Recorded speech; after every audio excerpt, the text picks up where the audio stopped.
So can you push down your fat percentage during gaining? So how do you feel about intermittent fasting? So I drink only soda most of the time. Does it have the same effect as normal water? That, hey, I got loose skin. What should I do?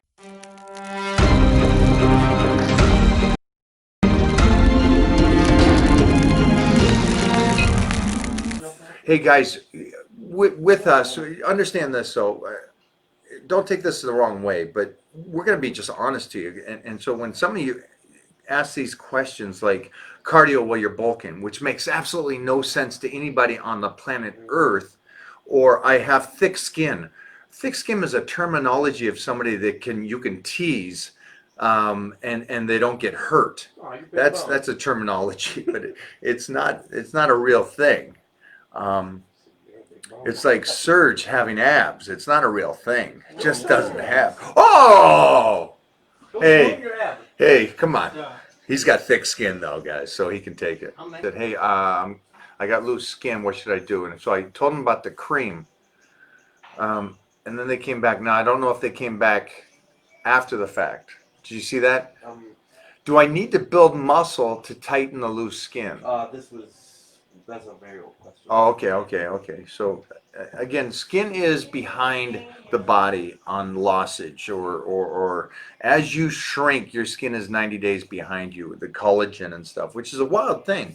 So as you come down, give it time. Make sure you got lotion going on it. Make sure that you're doing everything you possibly can to keep that collagen and everything filled, and keep that healthy skin so it will suck back up to the body. Now, obviously, if you've been fat your whole life and you've got this skin that has been forced to a place where you've stretched it out to where it has lost its elasticity and the collagen level, that's tough. It's really tough. And that's why I always tell you guys, man, make sure that you're taking care of the skin at a young age, and make sure that your genetics is that you don't have thick skin. But the idea of somebody saying here that what you do is if you have loose skin, just build out muscle.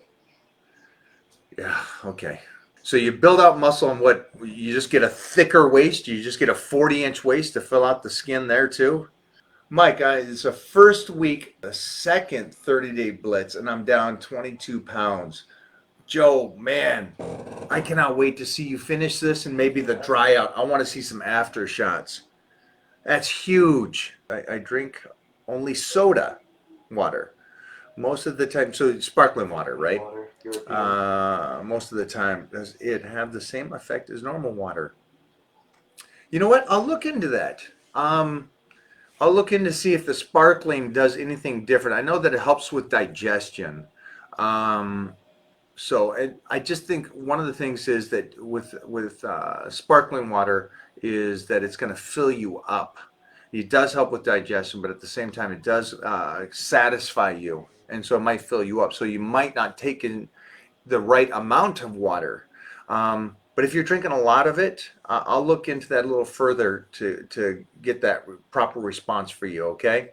So can you push down your fat percentage during gaining? Yeah, because as you gain, the percentage of your body fat would change. So you're going to be putting on more muscle. And hopefully you just stay at the same percentage of body fat as you put on muscle. Or if you do gain a little bit more fat, you're still getting more muscle. And so the percentage will drop, because even though you have more fat on your body, percentage-wise, it will be less fat because you have more muscle and a heavier body weight. So how do you feel about intermittent fasting? So just so you guys all know, intermittent fasting just means time between meals. So I pretty much do intermittent fasting every day for an hour and a half, because I eat every hour and a half. So that's intermittent fasting. And then at night when I go to sleep, I fast for 8 hours because I'm asleep. Now with that being said, he says, how do you feel about just getting in the same macros or calories for the goal? So John is under the impression that you can basically eat 200 grams of protein and your body will utilize it, or 300 grams of protein, whatever your supplementation or the your macros is that day. So he's under the impression that your body works at one moment superhuman relative throughout the day. So we went over that on YouTube, so make sure to check that out. And then also on this stuff, Try to use your common sense, guys. Try to really at this point. Why don't I go into the gym on Monday, train the whole body, and then I'm done for the week? Because that seems like it'd be cool. And that's kind of the same concept, just much harsher. I wouldn't say harsher, just more honest. To the people that go, hey, why don't I just eat one big meal of all my food? Well, your body doesn't work that way. And you guys know that. You don't need me to tell you this. And you're just looking for someone to agree with you. But you already know that your body can't utilize 250 grams of protein in one sitting. So it just doesn't work that way. It's like you saying that you want to take in your 300 grams of carbohydrates, your 100 grams of fats, and your 200 grams of protein in one sitting, and your body will utilize it and just ship it out correctly and not store anything. Oh, this is a cool comment. Is carb cycling effective, and can I do it? It's freaking awesome. 30-day blitz. Find out about carb cycling right now. Jim earlier said that his energy is down. Yeah. And I said, go get your blood checked. Ironically, he got his blood checked a month ago. He's on this stuff. So first off, great job. For anybody that asks questions, and I wish you guys would do this. I wish you would, and I know that you guys don't, but most of you do not take care of yourselves. You guys just half-ass it. You don't do the blood work. You don't check to see really what's going on to make sure that your body's functioning first and correctly. So I love that he did that. He already went out there and did that. Now here's the thing though. He went, got his blood thick. Everything's great. Okay, the two things I would change right now is this. I would change the time that you get up every day.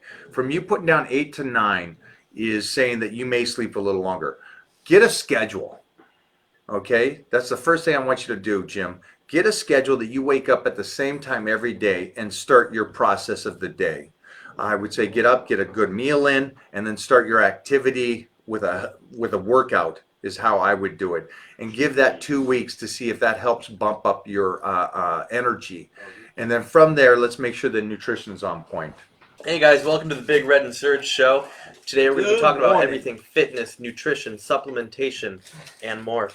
Anything you need to know about 30-day blitz, 1-week dry out, and tiny meal plan. All here, one place, one time. It's now. Some good stuff, guys. Yeah, you Surge is 21 years old. He's living in it. I'm 15. He's in his mom and dad's basement. He lives on his twin-size bed. He's got perspective of the people. Dude. Surge, tell me the number one thing you've learned from being around Mike. Number one thing. Number one thing is how thing. important food is. What do you know about food?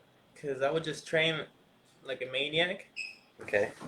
and then I would eat 3 meals a day. What do you mean you would train like a maniac, though? Well, when I was setting up for a meet prior to being Mike, Mm-hmm. I was squatting every other day, Yeah. about 6 working sets of squats every other day. Right? At different percentages, you know? Mhm. So it'd just be me like destroying my body. Mm-hmm. I would deadlift 3 times a week, and then bench heavy every other day as well, right after squats. But then I wouldn't eat. I would just be training, going home, wait a couple hours. I would only eat if I was hungry. Let's keep it like that.